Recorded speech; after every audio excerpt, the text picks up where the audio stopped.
Bonjour à tous. Aujourd'hui, nous allons aborder le thème de l'état des lieux. Alors, qu'est-ce qu'un état des lieux et dans quelles conditions on le fait? Donc, dans le cadre d'une location, donc à l'entrée du locataire dans les lieux, on fait un état des lieux d'entrée et au départ du locataire, on fait un état des lieux de sortie. Cet état des lieux doit comporter le descriptif exact du bien dans lequel la personne rentre. Il doit être le plus précis possible pour éviter tout conflit le jour de l'état des lieux de sortie. Donc il faut compter 1 heure à 1 heure et demie pour un état des lieux.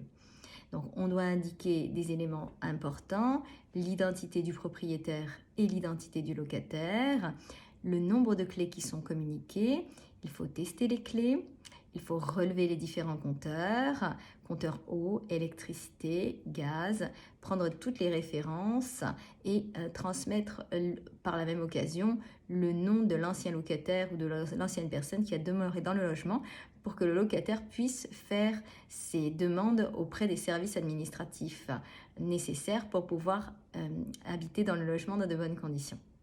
Donc on doit vérifier aussi les plaques, le four, s'il s'allume. Donc bien sûr, on ne peut pas tout tester, mais on peut tester déjà pas mal de choses. Déjà voir si la climatisation s'allume, tous les éléments de chauffage.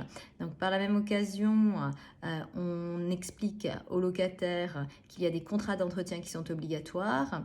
Pour tout ce qui est chaudière, climatisation, cheminée, ce sont des contrats d'entretien obligatoire dans le cadre de la location, parce que s'il arrive quoi que ce soit dans la location parce que l'entretien n'a pas été effectué, ça peut être problématique.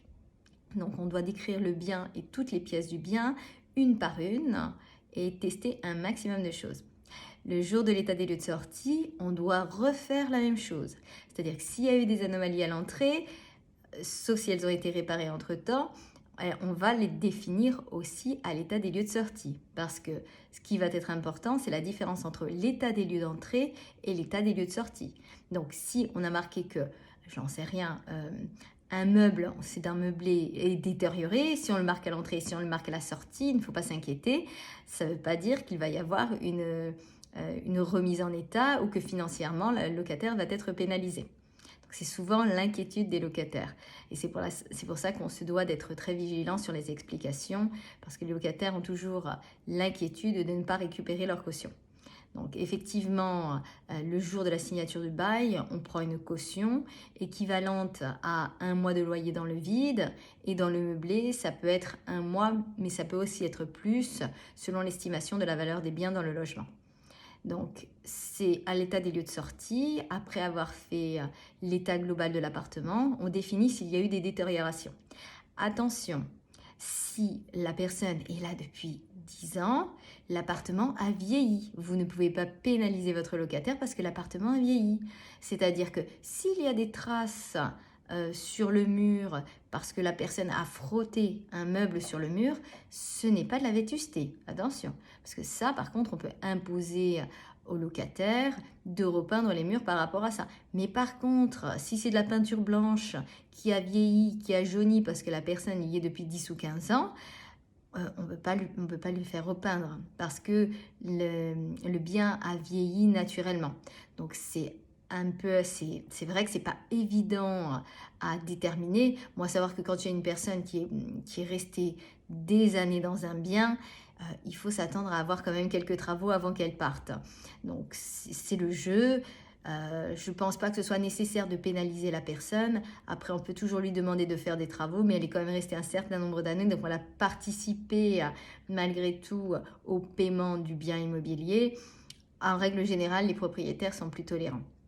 Mais voilà, il y a 2 éléments qui sont importants, la vétusté et la détérioration. Donc, l'état de lieu de sortie étant fait, on fait la liste des points nécessaires que l'on doit remettre en état. Si le bien était propre à l'entrée, il doit être propre à la sortie. Donc, des frais de nettoyage peuvent être engagés.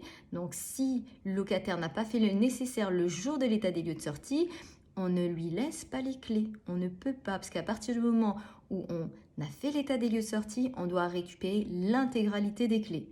Parce que sinon, le propriétaire peut demander à ce qu'un loyer supplémentaire lui soit versé au prorata du nombre de jours où la personne a conservé les clés. parce qu'il ne peut pas disposer de son logement comme il le devrait. Parce que parfois, certains locataires se rendent compte le jour de l'état des lieux de sortie qu'effectivement, le bien n'est pas en l'état, veulent faire le nécessaire, mais c'est trop tard. Donc parce que en plus, s'ils font le nécessaire et qu'ils ne le font pas bien, ça proroge d'autant plus la remise en location pour le propriétaire. Donc ça le pénalise. Donc le jour de l'état des lieux de sortie, on récupère définitivement l'intégralité des clés. Nous, en tant qu'agent immobilier, on fait intervenir des professionnels par rapport au corps de métier. Donc un peintre pour les peintures, une société de nettoyage pour les nettoyages, etc. Donc, si les contrats n'ont pas été respectés et si les entretiens n'ont pas été effectués, on les fait faire et c'est retenu sur la caution. Après que les travaux aient été effectués, donc dans un délai de 1 mois après la remise des clés, on restitue le reliquat de la caution s'il y a lieu. Voilà, je vous ai donné tous les éléments concernant l'état des lieux d'entrée et l'état des lieux de sortie. J'espère que ça vous a permis de vous éclairer sur la situation et la façon dont les choses se passent. Donc, à titre indicatif, si vous avez des inquiétudes par rapport à l'état des lieux de sortie, vous pouvez très bien demander un pré-état des lieux de sortie à votre agence immobilière. Elle peut vous être facturée, mais elle vous coûtera toujours moins cher qu'une remise en état après la remise des clés. Voilà, je vous souhaite une très bonne soirée et à très bientôt pour une prochaine vidéo. Merci.